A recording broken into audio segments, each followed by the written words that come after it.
뭐 채식을 하거나 뭐 자연치유를 하거나 하시는 분들이 있잖아요. 이런 분들이 그냥 하세요. 그냥. 암이라는 병은 상당히 중한 병인데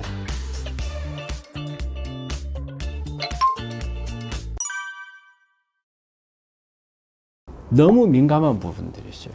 모든 것을 철저하게 계산을 해가지고 그 다음에 검사 수치 하나 가지고도 막 스트레스를 받는 분들이 있어요. 저는 우리 환자분들 이렇게 진찰을 하러 올 때 제가 제일 두려워하는 우리 환자군이 있어요. 자기 임상 치료 자료를 전부 정리를 해가지고 엑셀 파일에다 정리해가지고 바인더로 만들어서 들고 와서 나한테 보여주는 분들. 그분들은 암 관리를 철저히 하신다고 본인은 생각할 거예요. 나는 이렇게 과학적으로 관리를 한다. 이렇게 생각하실 거예요.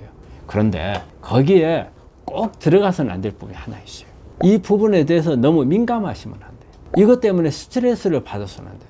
이걸 정리를 하시는 건 좋아요. 정리를 한 건 좋고 그 다음에 비교해 볼 수 있는 건데 대부분 이런 분들은 어떠냐면 검사인데 어느 A라는 검사가 전번에 10이었는데 갑자기 11로 올라갔어. 근데 이게 정상 범위 내야. 근데 10에서 11로 올라가서 잠 못 자요. 스트레스를 받아가지고. 왜 올라갔나? 왜 10에서 11로 올라갔을까? 내가 뭘 잘못했을까? 내가 뭘 잘못 먹었을까? 이거요. 정상 범위 내에서는 수치가 올라갔다 내려갔다 해요.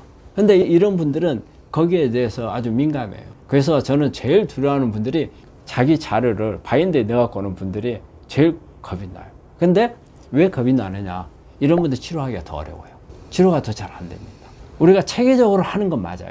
하지만 너무 여기에 어떤 내가 내 틀을 딱 만들어 놓고 그 안에다가 넣으려고 하시면 오히려 더 역효과가 날 수 있어요. 그래서 자료를 만드는 건 좋습니다. 하지만 내가 이 자료에 대해서 너무 맹신할 필요가 없고 그 다음에 이 자료에 스트레스를 받아서는 안 돼요. 내가 만들었고 내가 스트레스를 받으면 내가 스스로 만든 것 자체가 내 암을 악화시키는 요인이 돼요.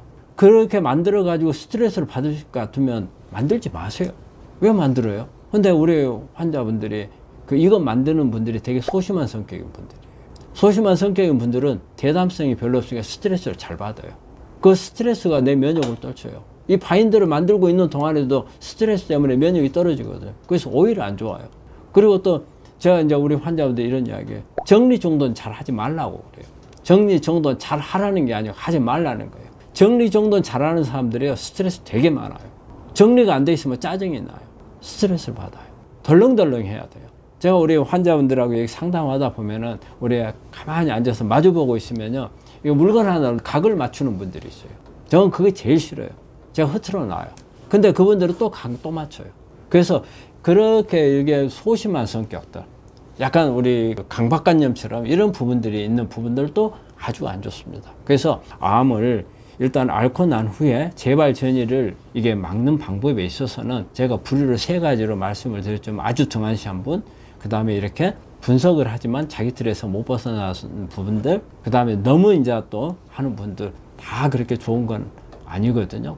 그러니까 어느 정도 적절한 정도, 너무 등한시한 부분들은 좀 더 과학적인 분석이 필요하고 또 내가 한 가지에 피를 꽂힌 분들은 다른 것도 있다는 걸 한번 생각을 해야 되고 그 다음에 너무 소심한 분들은 너무 내가 소심한가 생각을 해봐야 돼. 그 다음에 정상 범위 내에 있는 데이터는 스트레스 절대 받지 마세요.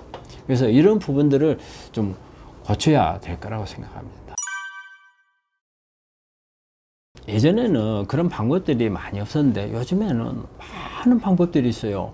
우리도 다 몰라가지고 새로운 것이 있으면 우리가 또 받아들이기도 하고 그러는데 일단은요 우리 요즘에 하는 데이터들 임상 검사 데이터들을 예전에는 단순하게 데이터가 어떤 비정상이냐 정상이냐 이런 것만 보는 개념, 그 다음에 대학에서 수술이나 항암 방사선할 때 수술을 잘 받을 수 있겠나 아니면 항암을 잘 알 수 있겠나 이런 것만 보기만 했지만 그런 데이터들이 의외로 우리한테 이 환자한테 좋은 정보들을 많이 줘요. 내가 어떻게 관리를 해야 될 건가에 대한 정보를 많이 줍니다. 그렇기 때문에 그 데이터를 가지고 오시면 이 데이터에서 무조건 정상이냐 비정상이냐를 보는 것보다도 이 데이터를 가지고 이 데이터가 어떤 의미를 가지고 있는 건지, 데이터를 놓더라도 어떤 경중이 있어요.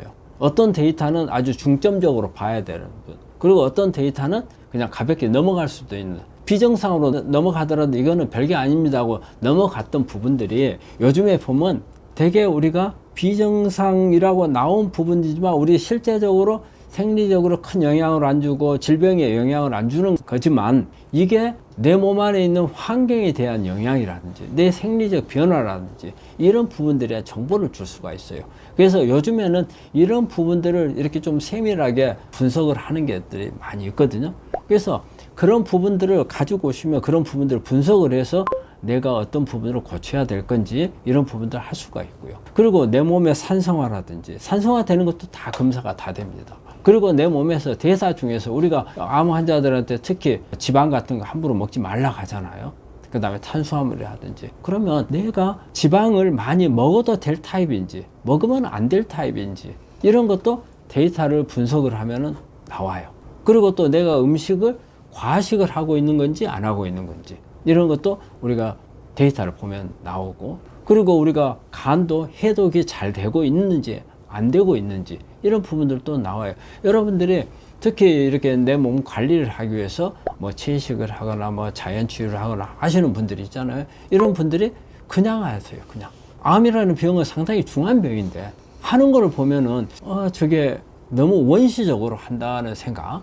이렇게 검사 데이터가 많고 얼마든지 내가 분석을 해가지고 참 잘하고 있습니다, 못하고 있습니다 알 수 있는데 잘못했다가 잘하고 있다고 생각했는데 잘못해서 나중에 재발 전이가 되면 얼마나 큰 문제예요. 그런 위험을 가지고 있는데도 불구하고 그런 데이터를 하려하기보다는 그냥 맹신해서 가는 분들이 많거든요.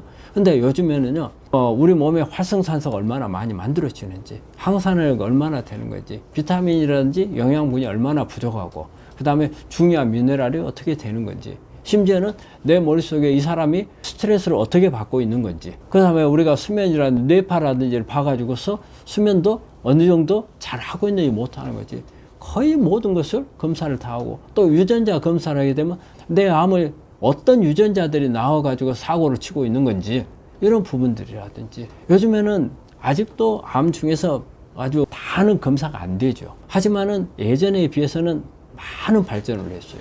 그래서 많은 검사가 있어요. 이런 검사들을 하면은 대강 어떤 환자한테 있어서 어떤 부분에 문제가 있고 어떤 부분에서 좀 중점적으로 가야 되고 어떤 부분은 지금 잘하고 있고 어떤 부분은 개선해야 된다 이런 부분들이 나올 수 있어요. 그래서 하여간 우리 환자분들은 관리를 하는데 저는 과학적으로 하라고 말씀을 드리고 싶어요. 과학적으로 그냥 복불복으로 하셔서는 안 돼요.